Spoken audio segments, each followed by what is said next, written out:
स्वर्ग तो उतारना जमीन पर, कि ये गम के और 4 दिन, सितम के और 4 दिन, कि ये गम के और 4 दिन, सितम के और 4 दिन, ये दिन भी जाएंगे गुजर, गुजर गए 1000 दिन, कि तू आ मेरा श्रृंगार कर, कि तू आ मेरा श्रृंगार कर, तू आ मुझे हसीन कर, अगर कहीं है स्वर्ग तो उतारना जमीन पर।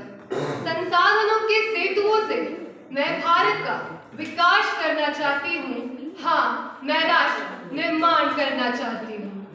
नई नवेली दुल्हन को पूरी दर्जा लक्ष्मी जैसा सम्मान दिलाना चाहती हूँ, हाँ मैं राष्ट्र निर्माण करना चाहती हूँ। इस आरक्षण के दौर में, जी हाँ, इस आरक्षण के दौर में सारे युवाओं को रोजगार और सम्मान दिलाना चाहती हूँ, हाँ मैं राष्ट्र निर्माण करना चाहती हूँ। A very phonetic good morning to one and all. This is Simran standing in front of you all from University PG department, and I would like to thank my all jury member who provided me a golden opportunity to stand and speak on the topic Viksit Bharat 2047. Welcome to the young, youth and energetic minds of India.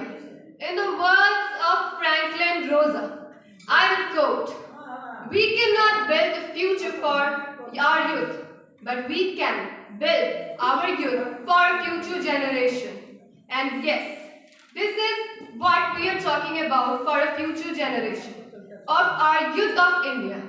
Because ladies and gentlemen, I say, India is a prominent country which has the largest number of youth. But today's Indians feel isolated. Why? Because they don't feel interest and enthusiasm in politics. They do not feel that their voice will be raised in politics. Do we want this kind of legacy that we need to maintain? India is looking for the vision of 2047 to have a best infrastructure, to have a good education quality, to have a health and suitable healthcare provisions.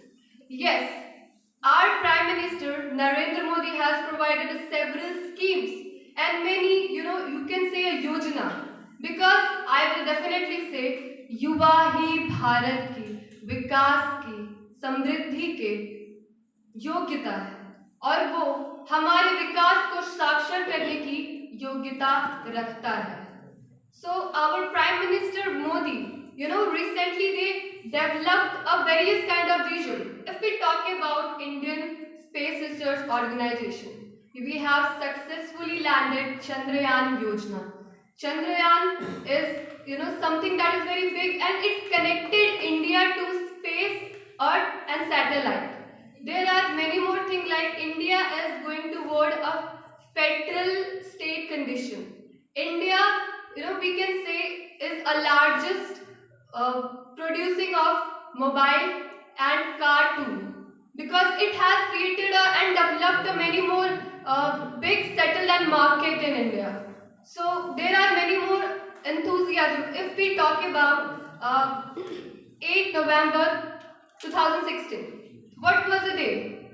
It was a day, on the first hand, Donald Trump won election.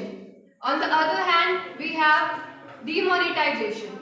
Our Prime Minister had made several notes, and this is how 86% of black money we found in our India.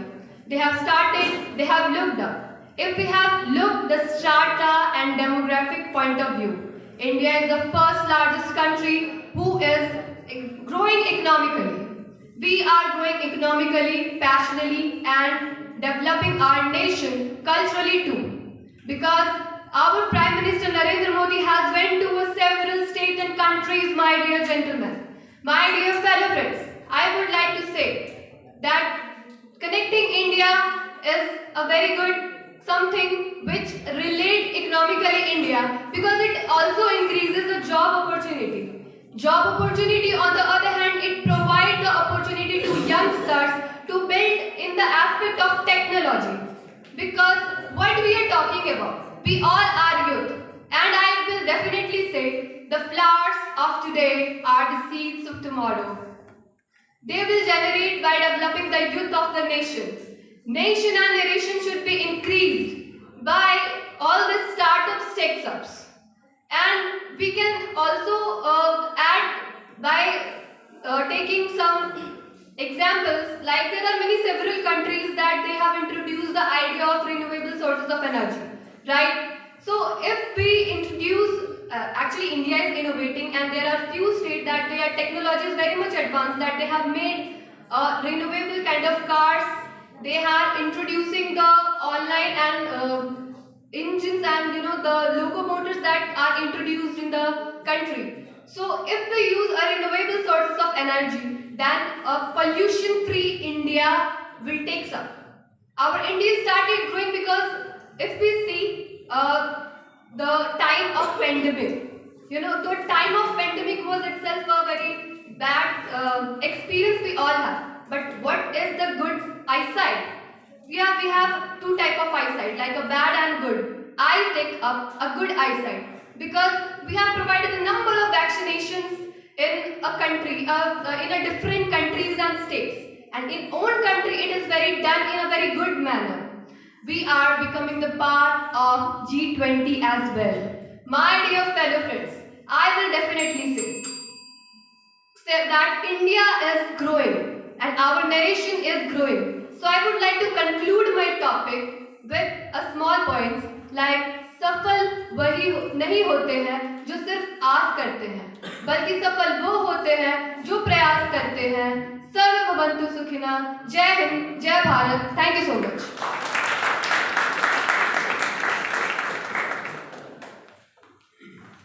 बहुत ही सुंदर सिमरन कुमारी के लिए एक बार फिर से जोरदार कर्तव्य स्वागत किया जाए। और हमारी विचारी है नेहा कुमारी, इनके लिए भी जोरदार कर्तव्य दुनिया। नेहा कुमारी, फादर नेम शंकर राम,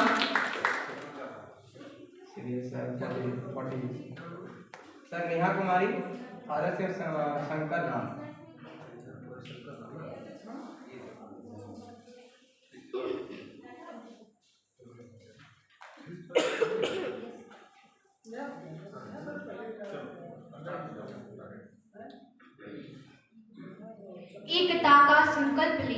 एकता का संकल्प लेकर नव भारत का निर्माण करें, नव भारत का निर्माण करें। रहे तिरंगा हरदम ऊंचा, रहे तिरंगा हरदम ऊंचा, मिलकर ऐसा काम करें, मिलकर ऐसा काम करें। आदरणीय मुख्य अतिथि एवं मेरे श्रोतागण, आप सभी को मेरा नमस्कार। जैसा कि आज हम यहाँ पे उपस्थित हुए हैं अपने विकसित भारत को लेके, हम सभी बहुत अच्छे से जानते हैं कि विकसित भारत का सपना हमारे माननीय प्रधानमंत्री जी का ही नहीं बल्कि हमारे लिए भी उतना ही महत्वपूर्ण है जितना उन्होंने कहा है। उन्होंने अपने पंच तत्वों में कहा है कि पहला तत्व कि एक विकसित भारत बनाना। विकसित भारत जिसे हमारे प्रथम प्रधानमंत्री जवाहरलाल नेहरू ने लाल किले पे खड़े होके उन्होंने कहा था, उन्होंने ही एक पहला राष्ट्रीय विकसित भारत का नींव रखा था और हमारे मौजूदा प्रधानमंत्री जी ने उस पे कार्य करने का हमें वो हौसला दिया है, वो बुलंदी दी है ताकि हम उस मुकाम को छू पाएं जो हमें जरूरत है, जो हमें चाहिए। प्रधानमंत्री जी का कहना ही नहीं बल्कि हमारे युवाओं पीढ़ी का भी कहना है कि हमें आज उस मुकाम तक पहुंचना है जहां पे कोई भी नंगा भूखा, कोई भी बेरोजगार ना हो, कोई भी लाचार ना हो, कोई भी नारी शिक्षित ना हो। अगर विकसित भारत को हमें पाना है तो अपनी शिक्षा पर, अपने रोजगार पर, अपने तकनीकी पर ध्यान देना होगा, जिसपे हमें अमल पाना बहुत ही जरूरी है। माननीय प्रधानमंत्री जी का दूसरा शपथ यह है कि हमें गुलामी मुक्त होना। गुलामी केवल शारीरिक नहीं, मानसिक तौर से भी हमें देखने को मिलता है। गुलामी केवल शारीरिक नहीं, मानसिक तौर से भी हमें देखने को मिलता है। 1947 में तो हमें शारीरिक आज़ादी मिली थी, पर हमें अब अमल करना है अपनी मानसिक गुलामी को। आज भी हम किसी ना किसी के तले दबे हुए हैं। आज भी हम देख रहे हैं कि आज हमारे पास किसी भी तरह का कोई भी कमी है तो कहीं ना कहीं गुलामी देख रहे हैं। गुलामी ऐसे जगहों पे हमें देखने को मिल रहा है जहाँ पे एक छोटा गांव, कोई कस्बा किसी के तले दबा हुआ है। वो लोग बेरोजगारी के तहत इस गुलामी को झेल रहे हैं। परंतु अगर हमारे देश में रोजगार रहा, अगर हमारे देश में किसी भी तरह का संचालित इतनी सारी योजनाओं को मिला कस्बे में का कोई भी गुलामी नहीं करना होगा। हमारे माननीय प्रधानमंत्री जी का तीसरा शपथ यह है कि हमें अपनी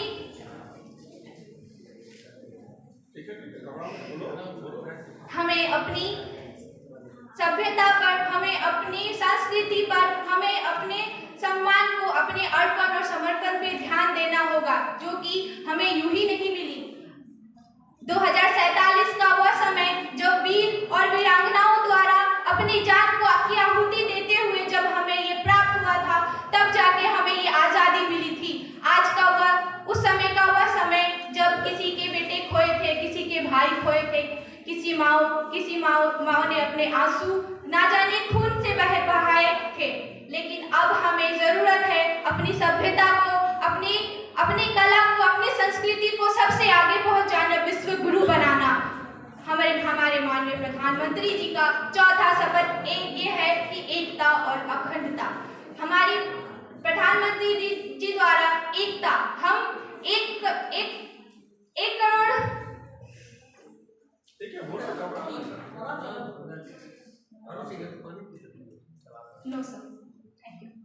हमारे प्रधानमंत्री जी का चौथा शपथ यह है कि एकता और अखंडता। उनके इस दौर पे कहने का मतलब यह है कि 140 करोड़ अरब आबादी का देश जब एक होकर हमारे विकसित भारत की ओर जाएगा, तब वो दृश्य बहुत ही आश्चर्यजनक होगा, वह दृश्य देखने लायक होगा, वह दृश्य बहुत शोभनीय होगा। हमारे भारत को उस दौर तक पहुंचाने के लिए हमारी युवाओं पीढ़ी को, हम सबको मिलकर एक कार्य करना होगा। और मैं यह कहना चाहूंगी, आज मुझे इस मंच पर अगर बोलने का मौका मिल रहा है तो कहीं ना कहीं मैं उसी से प्रेरित हूँ, तभी मैं आज जाके अपनी वाणी को, अपने शब्दों को आप सभी के बीच रख पा रही हूँ। प्रधानमंत्री जी का पांचवा वह प्रण है कि अपनी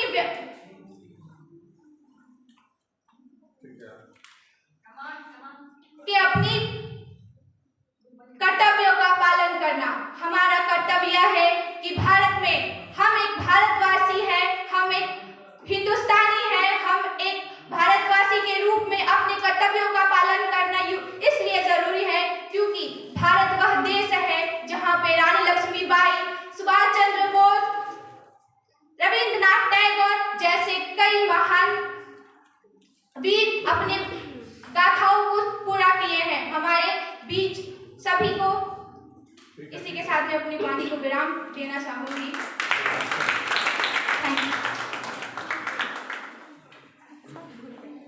बहुत ही सुंदर नेहा कुमारी का। अब हमारे विचार ही हैं उत्कर्षा चौधरी, इनके लिए एक और जोरदार इशारा किया जाए। उत्कर्षा चौधरी के लिए Utkarsha Chaudhary, Vinod Kumar Chaudhary, Utkarsha Chaudhary, Vinod Kumar Chaudhary, father Singh.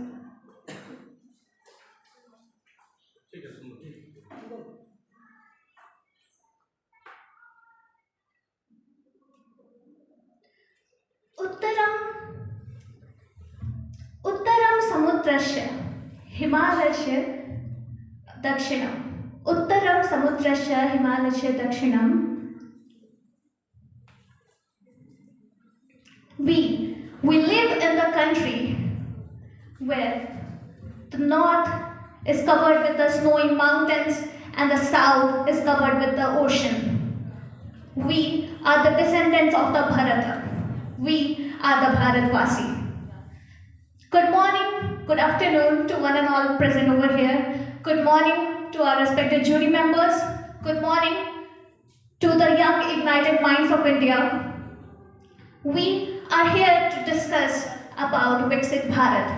What is our vision towards Viksit Bharat 2047? In 1947, we got freedom.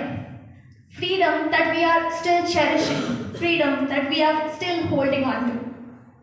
In 2047, what else do we want?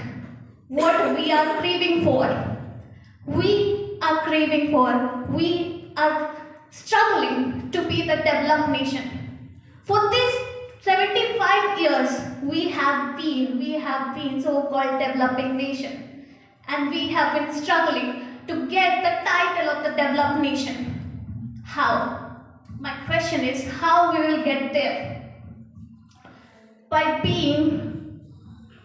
serving the nation however you can, by speaking what I'm here for, by being a student when you are in the uniform, by being a teacher when you're there to teach, and making sure the student sitting at the last bench is know what you are talking about and understanding it.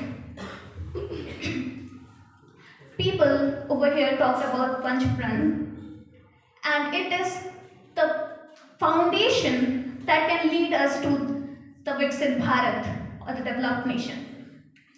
What a developed nation is? Developed nation can be recognized as a sophisticated economic condition. But is it just that? No. It's not just that. When we think about living in a developed nation, when we envision 2047, is this just what a strong economy that we want? No. Being a girl, I want to feel free. I want to feel independent. I want to see the child pursuing the education. Few days back, I and my friends went to distribute some clothes. And we went there, we asked the girl who was asking for some blanket or clothes. We asked her, don't you study? She said no. We asked why? She said, I don't want to. This was the thought of the girl who was living without home. She was struggling to get food, and still she did not want to study. Where do we lack? What is our responsibility? As educated students, we told her how you can get out of this. We told her the importance of education. We made her recognize the importance of education and how it will fulfill all her dreams and desires. Is it just a mere dream? No. This can get into reality with the efforts we put in this land, with the awareness we spread.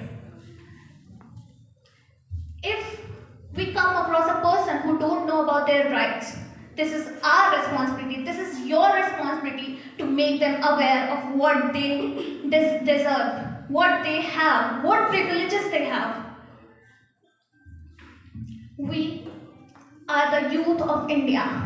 India has the maximum number of youth right now. And in 2047, we will be building the nation. We will be carrying out our next generation. And we will be teaching them what to do and what not to do. What is morally correct, what is ethics, what is the culture of India, and how the civilization of India works. We will be teaching them about the Nehru, Gandhi, Subhash Chandra Bose, Rabindranath Tagore, and all the great men that we have in this land. It is us. We should feel privileged enough. We should feel that there is a responsibility on our shoulder, not just to mend India into a developed nation, but also to teach the children what developed nation looks like and what the past looked like. The history repeats itself. Back then, it was turning the colonized country into an independent one. Today, it's changing our colonial mindset and turning our country into a developed one. It's a period of 25 years, my friends, that we need to work on. Back then, in 1947, when people were struggling for freedom, they were thinking about freedom. When they were publishing an article, they were thinking about freedom. They wanted freedom back then. When they were working, they were writing an article. When they were going for procession, they were thinking about freedom. And this is what we need to do today. when we are studying, when we are teaching, or when we are making somewhere aware, or when we are carrying our responsibilities in our shoulder, we need to think that we want to turn into a developed nation. We want to be center of the world. We want to do what we were supposed to do many years ago. This change can be brought in this society, in this nation, by you and by me. Thank you, everyone.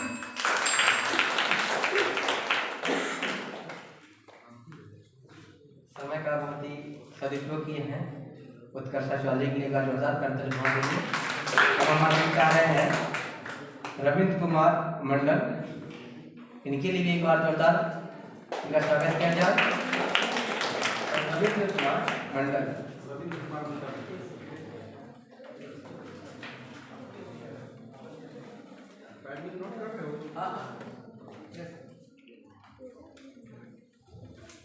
मैं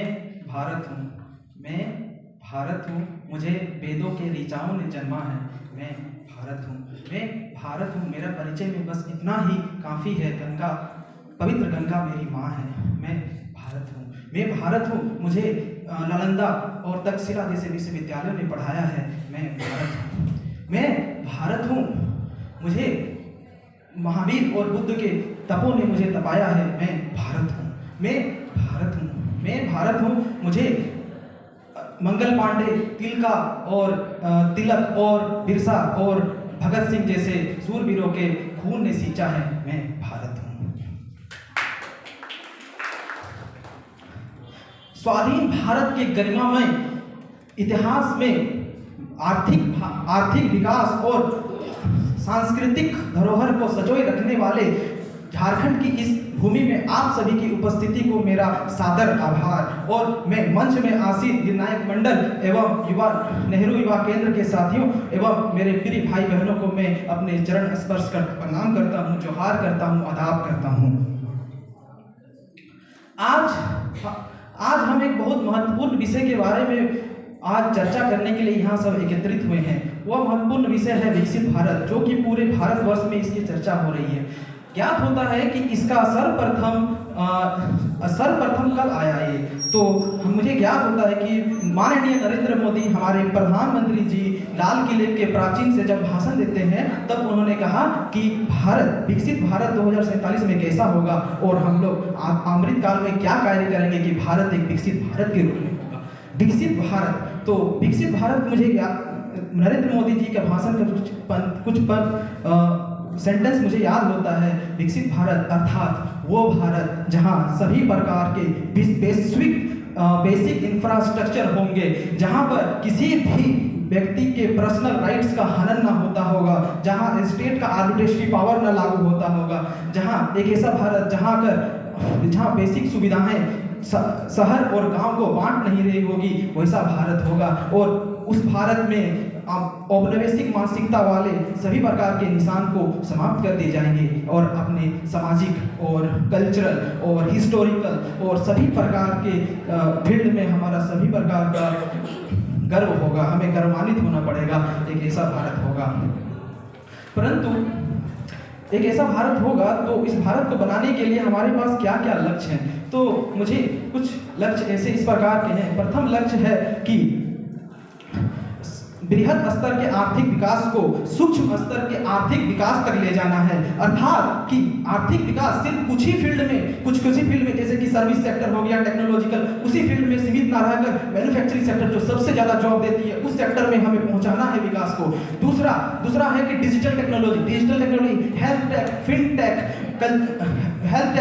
education tech और कई सारे digital technology को हमें अपनाना होगा, प्रोत्साहन देना होगा। तो मुझे ज्ञात होता है कि हमारा यूपीआई यूनिफाइड पेमेंट सिस्टम आज विश्व की सबसे बड़ी ट्रांजैक्शन करने वाली सिस्टम बन गई है और कई सारे देश, फ्रांस जैसे, जर्मन जैसे विकसित देश हमारे इस टेक्नोलॉजी को अपनाना चाहते हैं, भारत से सीखना चाहते हैं। और मुझे इसी कड़ी में याद आता है कि यूनियन बजट में सप्तऋषि सिद्धांत दिया गया है। सप्तऋषि सिद्धांत में सबसे पहला सिद्धांत है कि इंक्लूसिव डेवलपमेंट का अर्थात है कि इस जो विकास की मेन स्ट्रीम में जो विकास हो रही है उसमें कुछ वर्ग पीछे छूट गए हैं, जैसे महिलाएं हैं, विकलांग हैं, बुजुर्ग हैं, बच्चे हैं, ये पीछे छूट गए। इनको भी साथ में लाना है, इसी के लिए नारा दिया गया है सबका साथ, सबका विकास, सबका विश्वास। और इसमें मैं देना चाहूँगा development for the people, to the people, by the people, this is the development, inclusive development. और दूसरा है कि आज लास्ट मील कनेक्टिविटी करना है। लास्ट मील कनेक्टिविटी का अर्थात मल्टी मोडल ट्रांजिशन मॉडल लाया जा रहा है, जैसे कि आप रेल आपके घर तक नहीं पहुंच सकती, बस ऐसे मॉडल को अपनाना है कि आज हवाई, रेल और सभी प्रकार के परिवहन के साधन जो है बेसिक इंफ्रास्ट्रक्चर में मौजूद हो।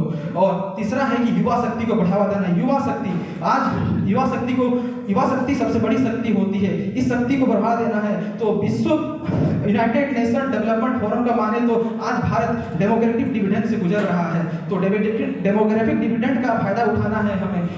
और जैसे कि आज क्लाइमेट चेंज हो गया, ये हो गया, तो क्लाइमेट चेंज पर हम देखते हैं विश्व में अनेक राजनीतियां होती है, डेवलप और develop nation, global south, global north, ये सब हो रहे हैं। इसी बीच देखते हैं G20 में मोदी जी और हमारे सरकार ने ग्लोबल साउथ को जोड़ने का काम किया है। इस प्रकार से देखते हैं कि एक राजनीतिक मंथन किया जा रहा है।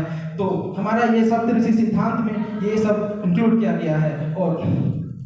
और कहना चाहूंगा कि ये तो ठीक है, परंतु एक आम आदमी, एक गांव में रहने वाले बुजुर्ग से मैंने जब पूछा कि आप विकसित भारत को कैसा देखते हैं, तो उनका क्या जवाब था सुनिए। और हमारा जब आंख बंद करके मैं सोचता हूं और जब वे सोचते हैं आंख बंद करके, तो उनको नहीं लगता है कि विकसित भारत कैसा होगा। यूनाइटेड नेशन का आंकड़ों भरी, जीडीपी भरी परिभाषा उनके दिमाग में नहीं आती है, ठीक है। उनके मन में क्या आती है बताते हैं, उनके मन में आती है विकसित भारत ऐसा भारत होगा जहां पर किसी भी गरीब का बच्चा बलून स्कूल के दरवाजे के बाहर पर ना बेचता होगा, ऐसा विकसित भारत होगा। विकसित भारत ऐसा होगा जहां किसी गरीब रात को भूखा ना सोता हो। विकसित भारत ऐसा भारत होगा जहां पर सामाजिक, आर्थिक और राजनीतिक न्याय, समानता, एकता, ये सब संविधान के अनुच्छेद से निकलकर समाज के गली में दौड़ रही होगी, ऐसा विकसित भारत में चाहिए। और जहां पर विज्ञान और प्रौद्योगिकी अपने उन्नत शिखर पर होगी, ऐसा विकसित भारत को चाहिए। परंतु हमें ऐसा विकसित भारत को डेवलप करना होगा जहां मॉडर्निटी के नाम पर, क्रोनिक कैपिटलिज्म के नाम पर किसी भी आदिवासी को उसके घर से अवैध रूप से बाहर निष्कासित न कर दिया गया हो, ऐसा विकसित भारत को हम सपना देखते हैं। तो विकसित भारत जहां किसी महिलाओं को कोई महिलाओं का शोषण न करता हो, जैसे एथनिक वायलेंस हो, कम्युनल वायलेंस हो, मॉब लिंचिंग हो, ये सब ना हो, ऐसा विकसित भारत को देखते हैं। और मैं अंत में अपने वारी को कुछ पत्तियों के साथ विराम देना चाहता हूँ। जब 1947 में भारत विकसित होगा, तब नर नारी में ना कोई भय होगा, नर में ना कोई भ्रम होगा, और सब जाति धर्म भेदभाव सबसे ऊपर उठकर सब लोगों का भारत में बस एक होगा, वो होगा राष्ट्र धर्म होगा। और आज विश्व हिंदी दिवस पर आप सभी को मैं शुभकामनाएं देना चाहता हूँ। माननीय मंच को मेरा प्रणाम।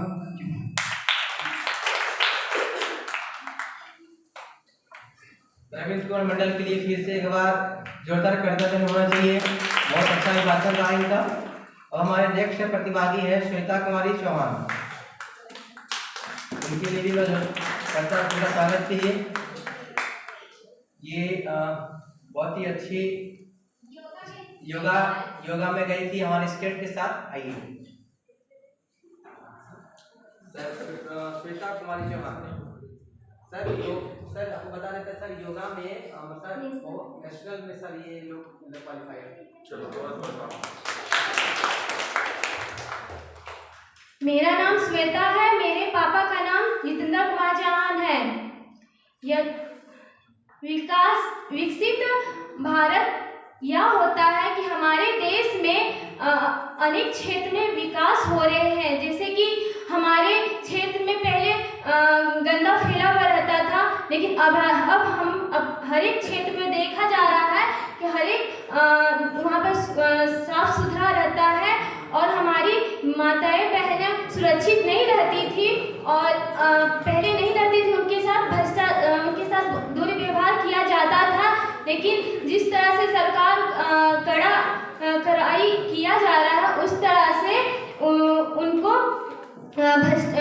माताएं बहनों सुरक्षित अब है। अब वो अगर कहीं पढ़ने के लिए बहनों लोग पढ़ने के लिए अगर हॉस्टल जाती थी थी तो वो सुरक्षित नहीं रहती थी। मम्मी और पापा भी डरते थे कि हमारी बेटी अगर दूसरे शहर में जाती है तो वो सुरक्षित नहीं है। पर वो इस तरह से डरते नहीं हैं, क्योंकि अब वो अपने पर निर्भर हो गई है, जिससे सरकार भी हमारे काफ़ी सुरक्षा कर्मी दिए हैं, जिससे ट्रेन में भी हमारी पुलिस कर्मी रहती है। अगर कुछ हमारे साथ गलत होता है तो वो टोल फ्री में वो नंबर दिया जाता है, जिससे कॉल करके वो कार्रवाई किया जा सकता है। जैसे कि हमारे हर एक अगर हम लोग कुछ भी अगर पार्टिसिपेट लेते हैं तो हमारे जैसे हर एक क्षेत्र में हर एक चीज़ में पार्टिसिपेट लेना चाहिए, जिससे नॉलेज बढ़ता है। जैसे स्पोर्ट्स हो या सिंगिंग हो या स्पीच हो या रंगोली हो या ड्राइंग कंपटीशन हो, हर क्षेत्र में हर एक इवेंट में पार्टिसिपेट लेना चाहिए। हम कभी स्पीच में नहीं लिए हैं, बट हम इसलिए स्पीच में पार्टिसिपेट लिए हैं ताकि हम यहाँ से कुछ सीख के जाएं। और ऐसे तो स्टेट लेवल में हमने स्पोर्ट्स से ही हूँ, वहाँ पर काफ़ी नेशनल लेवल में बहुत तरह